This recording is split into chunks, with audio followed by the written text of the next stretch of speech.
The Life and Sad Ending of George Harrison. A master musician, a film producer and actor, best known as the lead guitarist and occasionally lead vocalist of the Beatles, George Harrison was born February 25, 1943, in Liverpool, Merseyside, England. He was also the youngest of 4 children, born to Harold Harrison and Louise Harrison. Like his future bandmates, Harrison was not born into wealth. Harrison was not much of a student, and what little interest he did have for his studies washed away with his discovery of the electric guitar and American rock and roll. McCartney had been egging the 17-year-old Lennon to allow the 14-year-old Harrison to join the band, but Lennon was reluctant. By 1960, Lennon had renamed the band the Beatles, and the young group began cutting its rock teeth in the small clubs and bars around Liverpool and Hamburg, Germany. Within 2 years, the group had a new drummer, Ringo Starr, and a manager, Brian Epstein, a young record store owner who eventually landed the group a record contract with EMI's Parlophone label. Before the end of 1962, Harrison and the Beatles recorded a song, Love Me Do, that landed in the UK Top 20 charts. Early that following year, another hit, Please Please Me, was released, followed by an album by the same name. Beatlemania was in full swing across England, and by early 1964, with the release of their album in the US and an American tour, it had swept across the States as well. In 1965, while on the set of the Beatles' second film, Help! 1965, Harrison took an interest in some of the Eastern instruments and their musical arrangements that were being used in the film. He soon developed a deep interest in Indian music. He taught himself the sitar, introducing the instrument to many Western ears on Lennon's song, Norwegian Wood. He soon cultivated a close relationship with renowned sitar player Ravi Shankar. During the Let It Be recording sessions in 1969, Harrison walked out, staying away for several weeks before he was coaxed to come back with the promise that the band would use more of his songs on its records. In January of 1970, the group recorded Harrison's I Me Mine. It was the last song the four would ever record together. 3 months later, McCartney announced he was leaving the band and the Beatles were officially over. After the breakup of the Beatles, Harrison pursued a solo career.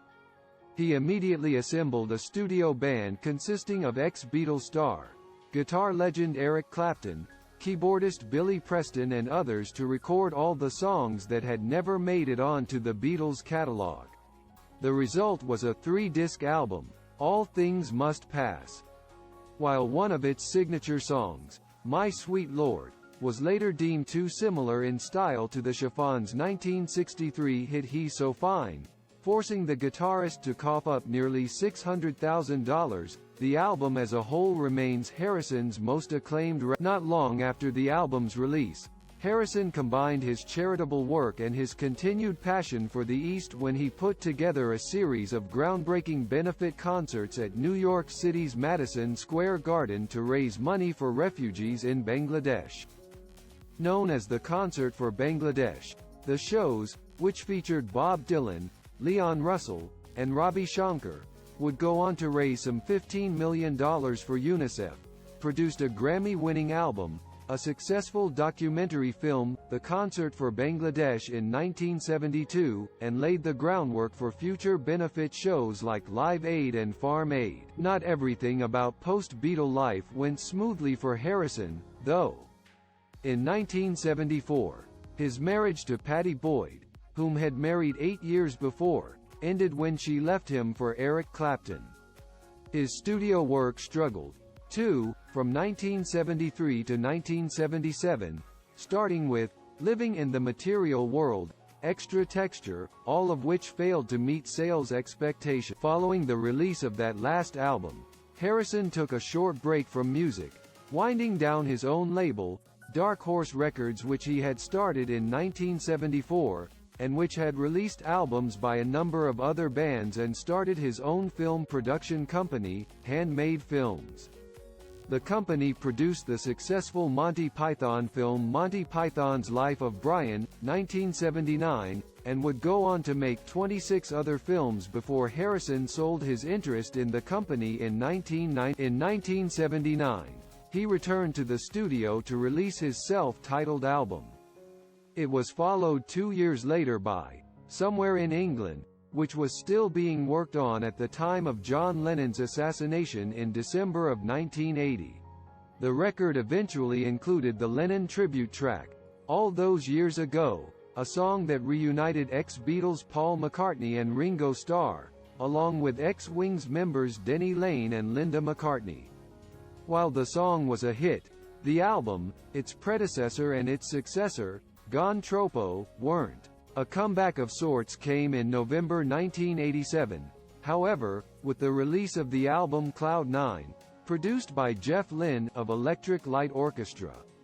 The album turned out several top charting hits, including Got My Mind Set on You and When We Was Fab, a song that reflected on the life of Beatlemania. Later that year, Harrison formed the Traveling Wilburys. The group consisted of Harrison, Lynne, Roy Orbison, Tom Petty and Bob Dylan, and spawned 2 successful albums. Buoyed by the group's commercial success, Harrison took to the road with his new bandmates in 1992, embarking on his first international tour in 18 years. Still, the ensuing years were not completely stress-free.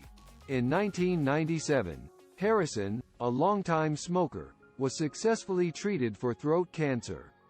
18 months later, his life was again put on the line when a deranged 33-year-old Beatles fan somehow managed to circumvent Harrison's intricate security system and broke into his home, attacking the musician and his wife Olivia with a knife.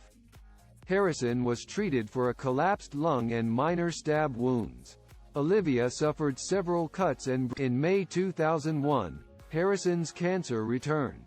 There was lung surgery, but doctors soon discovered the cancer had spread to his brain. That autumn, he traveled to the U.S. for treatment and was eventually hospitalized at the UCLA Medical Center in Los Angeles, California. He died November 29, 2001, at ex-bandmate McCartney's house in Los Angeles, at age 58, with his wife and son at his side. Just 1 year after his death, Harrison's final studio album, Brainwashed, was released. It was produced by Lynne, Harrison's son Donnie Harrison and Harrison himself, and featured a collection of songs had been working at the time of his death. Donnie finished putting the album together and it was released in November of 2002. Goodbye, George Harrison. Thank you for watching.